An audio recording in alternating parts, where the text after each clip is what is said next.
Hello friends, आपका स्वागत अभिनंदन है आज की इस नई क्लास में। जो बच्चे बीए फोर्थ सेमेस्टर में और किसी भी यूनिवर्सिटी से आप हैं ना, तो आपके सिलेबस में देखिएगा होम साइंस का सिलेबस आज देखेंगे हम लोग, ठीक है, जिसको गृह विज्ञान बोलते हैं, ठीक है।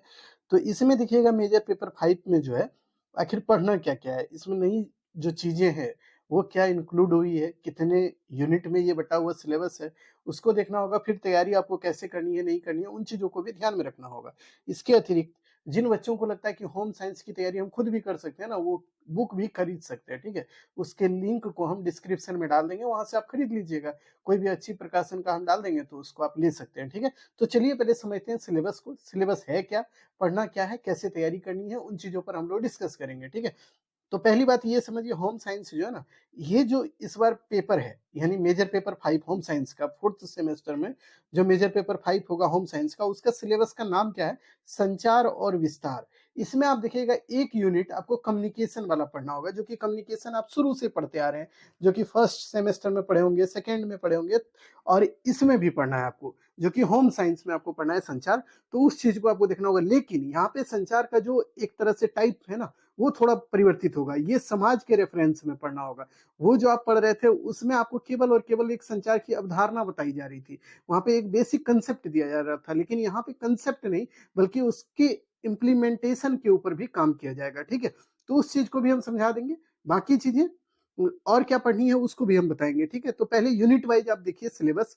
यूनिट 1 वाक़ई बहुत बड़ा है, ठीक है? यूनिट 1 को कंप्लीट करने में खुद ब खुद एक चैलेंजिंग है टॉपिक, ठीक है? लेकिन अगर आपका साथ रहा तो यूनिट 1 बहुत बड़ा भी होने के बावजूद इसको हम खत्म कर सकते हैं जल्दी से, ठीक है? चूँकि ये पूरा का पूरा आपके अंदर अंडरस्टैंडिंग है इसके बारे में, इसीलिए, ठीक है?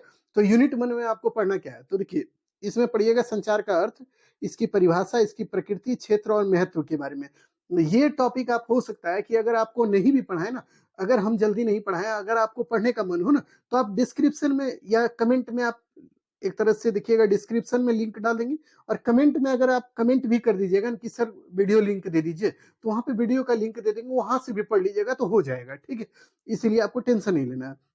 उसके बाद देखिए दूसरा जो टॉपिक है संचार के कार्य, work of communication, working of communication, इसके काम क्या-क्या हैं, उनको देखना होगा। इसी में देखिएगा अनौपचारिक संचार, इसी में देखिएगा कमांड रचनात्मक कार्य, ये देखिए नया टॉपिक आ जाएगा यहाँ पे, ठीक है? प्रभावकारी व्यक्ति, ये पढ़ना होगा। प्रेरक कार्य, एकीकृत कार्य, ये टॉपिक नया होगा। ये एकदम पूरा का पूरा टॉपिक जो है ये आपको होम साइंस के रिगार्डिंग पढ़ना होगा, यानी कि वो संचार वाला टॉपिक से ही हट के होगा, ठीक है? संचार के तत्व में आपको क्या पढ़ना है? 3 तत्व। देखिए इसके बारे में बहुत तरह की बातें हैं। संचार के एलिमेंट्स को लेकर ना बहुत तरह की डेफिनेशन या बहुत तरह की थ्योरी दी गई है। यानी कि इसके बारे में बहुत चीज़ें बताई गई। इसमें कुछ व्यक्ति बोलेंगे आपको संचार के 3 तत्व होते हैं, जैसे कि स्रोत, संदेश और प्राप्तकर्ता, तो 3 तत्व पढ़िए। या फिर संचार के 4 तत्व जैसे एनकोडर, डिकोडर, प्रेषक, प्राप्तकर्ता, या 5 तत्व जैसे कम्युनिकेटर, बातचीत करना, संदेश, माध्यम, प्रतिपुष्टि। ये सब संचार के तत्व होते हैं, एलिमेंट्स होते हैं। लेकिन इसको अगर आप देखिएगा अगर सही तरीके से, तो एलिमेंट्स ऑफ कम्युनिकेशन अगर आप इसको एक जगह करते हैं तो संचार के पूरे जो तत्व है ना 8 हो जाते हैं, ठीक है? और आठों को पढ़ लीजिएगा तो ये यहाँ से जो भी सवाल होगा वो गारंटेड एकदम बन जाएगा, यहाँ से कहीं आपको दौड़ने की जरूरत नहीं पड़ेगी, ठीक है? तो ये टॉपिक जो है वाकई बहुत शानदार टॉपिक है, लेकिन इसको एक साथ कोई टीचर पढ़ा दे तब, अन्यथा तोड़ तोड़ के पढ़िएगा तो इसमें दिक्कतें हैं, और इसमें बहुत सारी क्लासेस भी मिल जाएगी आपको, तो आप पूरा नहीं कर सकते, ठीक है? तो इसमें हम लोग कोशिश करेंगे कि सबको एक जगह पे ला के बढ़िया से फॉर्मेट एक अच्छा तैयार करके और इसको हम करा दें, ठीक है? उसके बाद देखिए और चीज़ें क्या इसमें पढ़नी है आपको, संचार के माध्यम, यानी कि इसमें आपको कौन-कौन से माध्यम होते हैं संचार के, जैसे मौखिक संचार, लिखित संचार, साइन या सिग्नल, या प्रक्रिया और उद्देश्य, इसके बारे में आपको पढ़ना पड़ेगा। जैसे कि संचार होता क्या है, पहले ये चीज़ अगर समझ लीजिए तो ये कांसेप्ट क्लियर हो जाएगा कि इसके माध्यम कौन-कौन से हैं, ठीक है? जैसे कि मान लीजिए कि आपसे कोई भी बातचीत व्यक्ति करता है तो वही है संचार। जैसे कि आपस में बातचीत हम लोग करते हैं या किसी और से बातचीत करते हैं या हमारे वीडियो को अभी देख रहे हैं और हमारी बातों को सुन रहे हैं ना, तो ये भी एक संचार का माध्यम है, ठीक है? संचार बहुत तरह का होता है। एक होता है मुँह से जो बोलकर हम लोग बातचीत करते हैं वो होता है। दूसरा होता है कॉपी किताब में लिख कर किसी से कुछ भी जैसे लेटर वगैरह लिख के बातचीत करते हैं, तो वो अलग संचार है। फिर देखिए किसी को इशारा करके जो बातचीत करते हैं वह साइन या सिग्नल संचार के अंतर्गत आता है, तो इसमें यही चीज़ों को पढ़ना पड़ेगा, ठीक है? तो माध्यम में यानी कि इसमें टाइप्स ऑफ कम्युनिकेशन या माध्यम जो कम्युनिकेशन के हैं उसको पढ़ना पड़ेगा, ठीक है? संचार के प्रकार में आपको देखना होगा अनौपचारिक और औपचारिक संचार, यानी फॉर्मल एंड इनफॉर्मल कम्युनिकेशन, ये आपको टाइप्स ऑफ कम्युनिकेशन के अंतर्गत देखना होगा, यानी संचार के प्रकार में। कि इनफॉर्मल कम्युनिकेशन क्या है और फॉर्मल कम्युनिकेशन क्या है, जिसको बोलते हैं अनौपचारिक संचार और औपचारिक संचार क्या है, ठीक है। दोनों ही बहुत आसान है लेकिन समझना जरूरी है, ठीक है। तो इसको पढ़ना पड़ेगा आपको। उसके बाद पैटर्न के बारे में पढ़ना होगा, संचार के पैटर्न, जैसे एक तरफा, द्वितरफा और चक्रीय पैटर्न। संचार का जो होता है एक तरफा पैटर्न, द्वितरफा पैटर्न या चक्रीय पैटर्न, वो कैसे चलता है ये बताना होगा। जैसे कि मान लो कि ये सेंडर है, यहाँ से चीजें शुरू होगी और ये फिर इसी के पास वापस जब आएगी तो इसी को बोलेंगे चक्रीय संचार। चक्रीय संचार इसी को बोलते हैं, ठीक है। अब देखिए एक होता है एक तरफा संचार, जैसे एक सेंडर है, इसने कोई मैसेज भेजा और दूसरे के पास मैसेज नहीं जाकर इसी के पास रह गया और ये अपने में ही बातचीत करने लगे, इसी मैसेज को सोचने लगे, समझने लगे अपने दिमाग से ना, तो ये होगा एक तरफा संचार। दूसरा होता है एक सेंडर है यानी भेजने वाला संचार और दूसरा है रिसीवर, ये रिसीव करने वाला। इस ये जो सेंडर भेजेगा और रिसीवर जो रिसीव करेगा ना, ये दोनों अगर बातचीत आपस में करें, मतलब आप एक मान लीजिए ए नाम के व्यक्ति आप हैं और आप अपने दोस्त से बातचीत करते हैं बी से, तो ये जो बातचीत करते हैं इसी को बोलते हैं द्वितरफा संचार, ठीक है। तो संचार में आपको बताएंगे एक तरफा क्या होता है, द्वितरफा क्या है, ठीक है।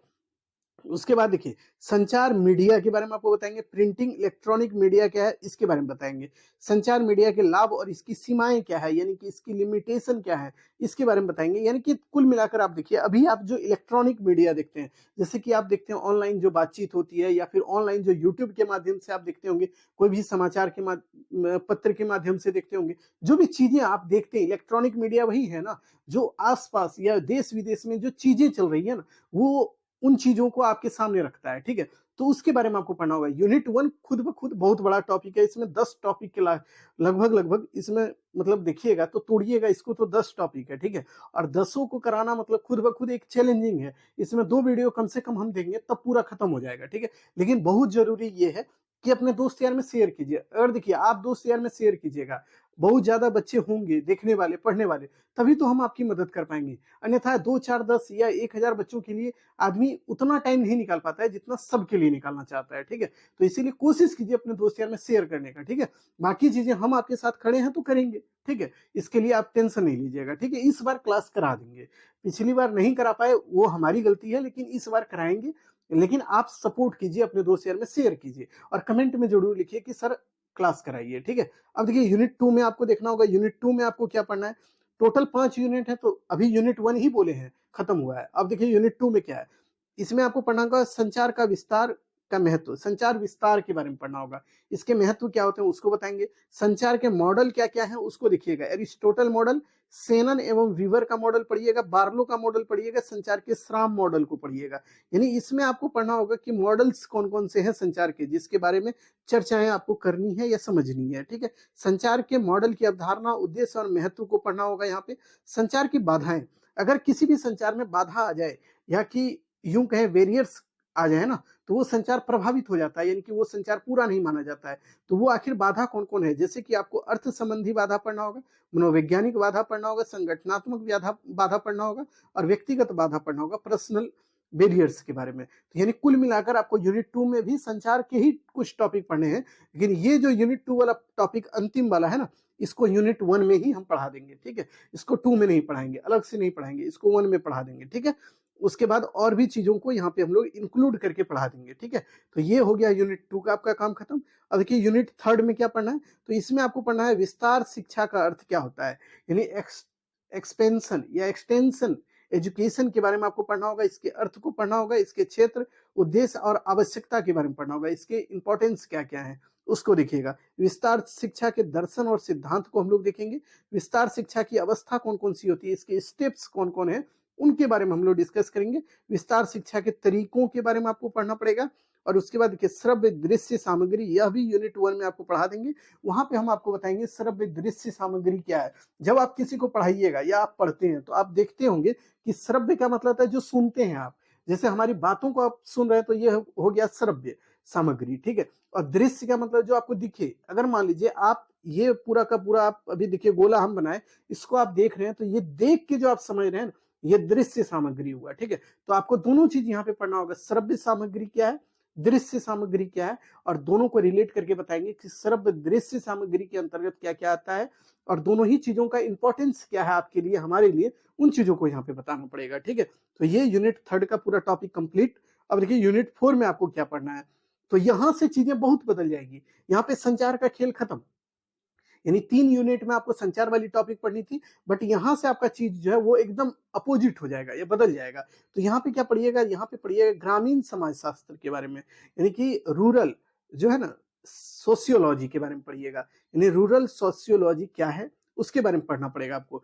तो देखिए, ग्रामीण समाज शास्त्र का अर्थ और उसकी परिभाषा पढ़िएगा, ग्रामीण समाज शास्त्र के क्षेत्र क्या है, स्कोप क्या है उसको देखिएगा, ग्रामीण समाज की विशेषता क्या है उसको देखिएगा, ग्रामीण समाज के तत्व क्या है समाज शास्त्र के उसको देखेंगे, ग्रामीण समाज शास्त्र का विस्तार कार्य में महत्व क्या है उसको देखना होगा। यानी कुल मिलाकर ये 4th नंबर टॉपिक जो है, इसमें केवल और केवल रूरल सोशियोलॉजी, माफ कीजिएगा, रूरल सोशियोलॉजी के बारे में पढ़ना होगा, ग्रामीण समाज शास्त्र के बारे में पढ़ना होगा, जो कि समाज शास्त्र देखिएगा होम साइंस का ही पार्ट है, इसलिए आपको ये पूरा टॉपिक करना ही पड़ेगा, इसमें कोई गुंजाइश नहीं है कि इससे बच के निकल जाइए, ठीक है, इसको पढ़ना पड़ेगा।